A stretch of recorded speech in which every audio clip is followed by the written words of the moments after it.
नमस्ते recording club में RC Sandeep हाजिर हूँ आज the story of recording club part 439 लेकर के। और 1039 से भी ज़्यादा का वक्त हो गया है। रोज़ सोचता हूँ जल्दी रिकॉर्ड करूँ जल्दी रिकॉर्ड करूँ जल्दी रिकॉर्ड करूँ, लेकिन पता नहीं क्यों हो ही नहीं पाता है। लेकिन बस कहानी करनी है रिकॉर्ड, तो फिर कर लेते हैं, मैंने सोचा। अब ये दरअसल स्टोरी जो है ना, एक ऐसा माध्यम है जिसमें कभी कभी समाज की हकीकत को बयान करने का भी एक ज़रिया होता है मेरे लिए। आज यानी 21 जुलाई 2026 को एक घटना घटी, और वो घटना ये थी कि एक सज्जन हैं जो हमारे साथ जुड़े हुए हैं और काफ़ी समय से जुड़े हुए हैं, जानते भी हैं अच्छी तरह से, पहचानते भी हैं अच्छी तरह से, कई बार मिले भी हैं। मेरे स्कूल आए,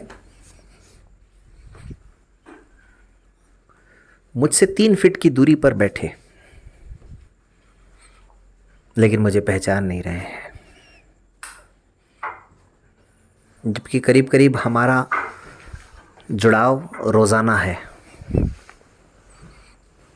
बावजूद इसके मिलना नहीं होता, लेकिन जुड़ाव रोज़ाना है।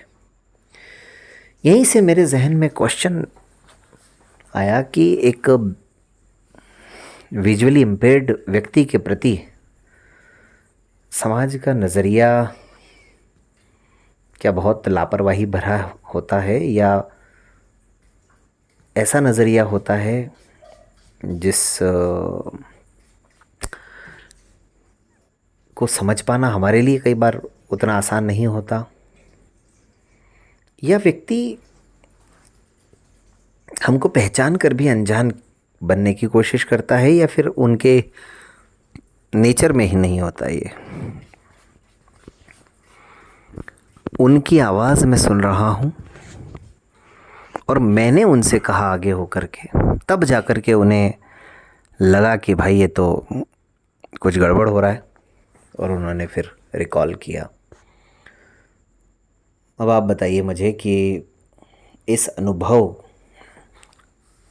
को देख करके हमारे जहन में कैसा होता होगा, जबकि हम कोशिश करते हैं कि कैसे मेन स्ट्रीम से compete कर सकें, उनके साथ कंधे से कंधा मिला करके चल सकें। खैर, फिर भी मैंने उनकी सेवा को ध्यान में रखते हुए इस घटना को नज़रअंदाज किया, लेकिन मैं सोचता रहा दिन भर, और सोचते सोचते 4 पंक्तियां जहन में आई। वो मुझे देखकर अनजान बन रहे हैं, वो मुझे देखकर अनजान बन रहे हैं, साथ रहते हैं मगर मेहमान बन रहे हैं।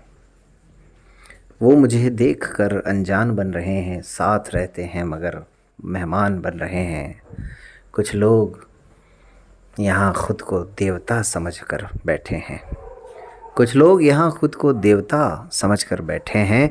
कोई कह दे क्यों नहीं इंसान बन रहे हैं, कोई कह दे क्यों नहीं इंसान बन रहे हैं। शायद कुछ लोग सेवा करके ये समझते होंगे कि हम कोई बहुत बड़ा एहसान कर रहे हैं, ऐसा मैं सोच रहा था इस घटना को देखने के बाद। हो सकता है जो कुछ मैंने सोचा वो गलत हो, उनके मन में एक निश्चलता का ही भाव रहा हो, ऐसी कोई भावना नहीं रही हो। मैं दुआ यही कर रहा हूँ बार बार। इसीलिए मुझे कहना पड़ा कि कुछ लोग यहाँ खुद को देवता समझ कर बैठे हैं, कोई कह दे क्यों नहीं इंसान बन रहे हैं। चलिए खैर, अब आते हैं अपनी कहानी पर। तो मुद्दा चल रहा है 2022 का, कौन बनेगा रिकॉर्डिंग क्लब चैंपियन का। और रिकॉर्डिंग क्लब चैंपियन प्रतियोगिता कैसे अली के साथ मिलकर के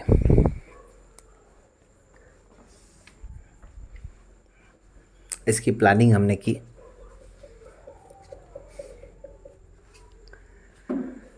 और एक मज़ेदार बात और याद आई मुझे कि उस 2022 में इस प्रयोग को करने के बाद कई लोगों ने इसको अडॉप्ट किया, कई लोगों ने इसकी कॉपी करने की कोशिश की, और मेरे ख्याल से इतने लंबे समय तक वो लोग भी इसको आगे नहीं बढ़ा पाए।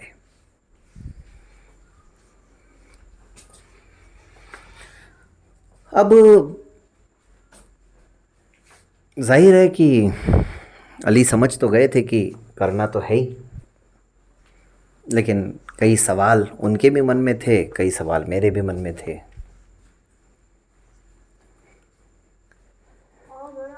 पहला तो हमने ये सोचा कि हम क्वेश्चंस थोड़े कम रखें, क्योंकि एक तो वैसे ही हम लोगों को टाइम ज़्यादा लग सकता है,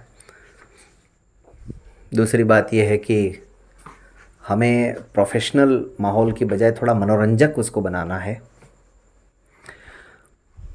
तो 10 क्वेश्चंस का फॉर्मूला हम लोगों ने रखा,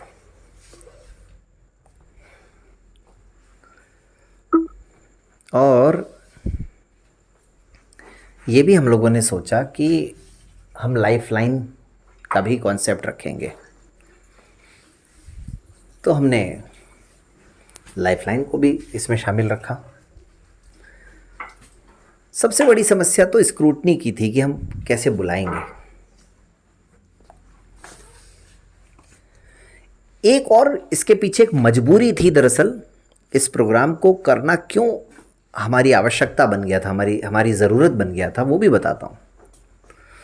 5 कन्वेंशन हो चुके थे, और 5 कन्वेंशन का अनुभव ये बता रहा था कि जो लंच के बाद का समय होता है वहाँ लोग सुस्ताने लगते हैं, या फिर प्रोग्राम में आते नहीं हैं, उनके अंदर एक्साइटमेंट नहीं होता है, उनको लगता नहीं है, उनको थोड़ा बोरिंग सा भी लगता है। तो हमको लगा कि अगर ये प्रोग्राम हुआ तो ये सबकी भागीदारी भी है इसमें, सबके लिए कुछ ना कुछ जीतने का भी मौका है, तो शायद लोगों का इंटरेस्ट बढ़े। और छठे कन्वेंशन से लगातार फिर ये वाली शिकायत हमारी कम हो गई कि लंच के बाद लोग आते नहीं हैं। अब सबसे ज़्यादा मुश्किल था क्वेश्चंस प्रिपेयर करना। अब हर बार जब जीके कंपटीशन होता था तो भी क्वेश्चंस अली ही बनाते थे, और मैंने उन्हें ये रिक्वेस्ट की कि भाई तुम थोड़ा मुझे इस तरीके से ये क्राइटेरिया रखते हुए क्वेश्चंस बना करके दे देना। और जहाँ तक मुझे याद आता है 10-12 अक्टूबर तक उन्होंने 6-7 क्वेश्चन पेपर्स बना करके दे दिए थे। 10 का हम लोग टारगेट लेके चल रहे थे, हालांकि आज तक हम 10 कैंडिडेट तक भी पहुंच नहीं पाए हैं कभी भी। 10 का टारगेट लेके ज़रूर चलते हैं हर बार। कुछ तो समय कम पड़ जाता है, और कुछ और परिस्थितियां हो जाती हैं। अभी जयपुर कन्वेंशन में भी अच्छा हुआ हमारा, कौन बनेगा रिकॉर्डिंग क्लब चैम्पियन, पुरी में भी अच्छा हुआ था, इंदौर में भी हुआ, और आबू में तो खैर हुआ ही हुआ था।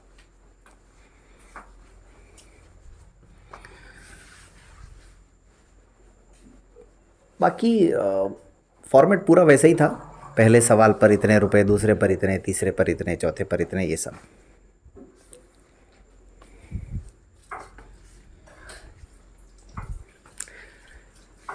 इसके पीछे एक भावना और थी कि हो सकता है इस प्रोग्राम के ज़रिए कुछ लोग आगे आएं, और वो खुद ही आगे होकर के इस प्रोग्राम के लिए या तो राशि जुटाने की व्यवस्था करें, या फिर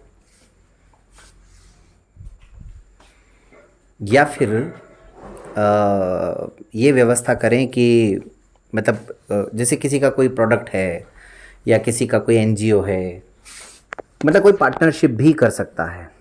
हालांकि अभी तक पिछले 4 प्रोग्राम में ऐसा कुछ तो हुआ नहीं, लेकिन बस ये प्रोग्राम चल रहा है और हमारा कोई इकोनॉमिकली बहुत ज़्यादा उसमें मतलब हमें चिंता करनी पड़ी हो, ऐसा कुछ हुआ नहीं।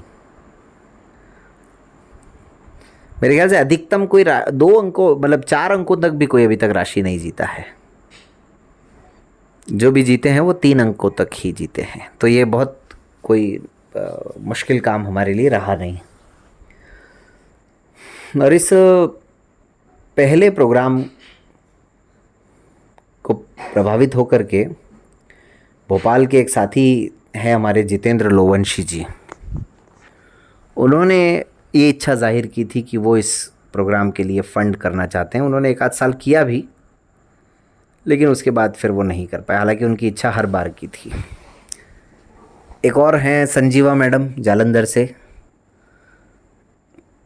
उन्होंने ये कहा था कि वो भी हर साल करेंगे, लेकिन उसके बाद उस प्रोग्राम के बाद उनका आना ही नहीं हुआ। तो एज सच मतलब ये वाली इच्छाएं तो हमारी पूरी हुई नहीं, लेकिन हाँ ये ज़रूर है कि कौन बनेगा रिकॉर्डिंग क्लब चैम्पियन चल रहा है। अब जब फिर प्रोग्राम पर हम आएंगे तब फिर ये वाली चर्चा करेंगे।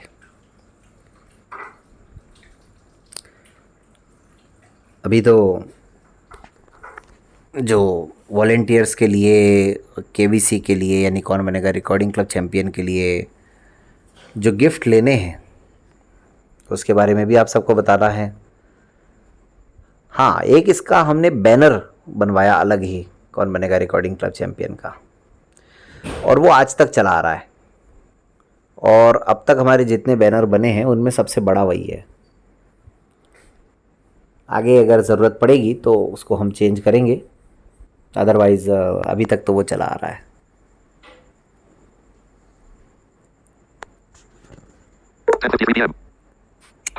ये कुल मिलाकर के हमारी केबीसी की यादें हैं। इस प्रोग्राम को लेकर के लोगों में एक्साइटमेंट शुरू से ही, मतलब जैसे ही सुना था सबने, होने लग गया था। और चूँकि पहली बार हम करने वाले थे तो इसलिए हमारे पास भी कुछ अनुभव नहीं था, लेकिन उसके बाद तो फिर जब भी प्रोग्राम होता था हम इसी का जो लिंक है वो सबके साथ शेयर कर देते थे। अब इसमें चैलेंजेस भी रहे बहुत सारे, लेकिन अब जब वो प्रोग्राम पर बात करेंगे तब उसको हम बताएंगे। अलग अलग हमने हर प्रोग्राम में चेंजेस भी किए, वो जब जब जो प्रोग्राम होगा वहाँ की बातें जब आएंगी आपके सामने तो बताएंगे। अब जो मैंने कल कही थी बात, जो मुझे याद आई अचानक, उसका जिक्र करूँगा। वो बात ये थी कि जून 2022 में एक ऐसा मौका मिला जो मैं सोचता तो बहुत समय से था, लेकिन वो मौका जून 2022 में मिला मुझे, और ऐसे लोगों की तरफ से मिला जिनसे एक ज़माने में मुझे किसी व्यक्ति ने अलग करवा दिया था।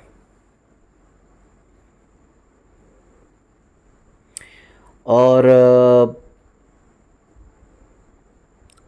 जून 2022 से वो जो साथ उनके साथ बना है वो अभी तक भी बरकरार है, अभी तक भी वो साथ हमारा कायम है। उसके बाद एक बार और मुझे वो मौका मिला, वहीं से मिला वो। तो ये लेकिन कहानी क्या है जो कि बीच में याद आ गई, तो इसलिए बताऊंगा। चलिए, आप लोग ध्यान रखिएगा अपना, और चैनल को सब्सक्राइब करते हुए वीडियो को लाइक करें और अपने सभी दोस्तों के साथ शेयर ज़रूर करें। बाकी रिकॉर्डिंग क्लब का ऐप 499 रुपये में आप सबके लिए उपलब्ध है, और आप लोग अपनी प्रतिक्रियाएं ज़रूर दीजिएगा। कल की कहानी पर तो बहुत कम व्यूज़ आए। अब आज फिर मेरा मन नहीं है कि मैं इसको शेयर करूं, लेकिन चलो 1 आध 2 जगह तो मैं कर ही दूंगा। बाकी आप लोगों को लगे तो आप लोग कर सकते हैं और जगह शेयर।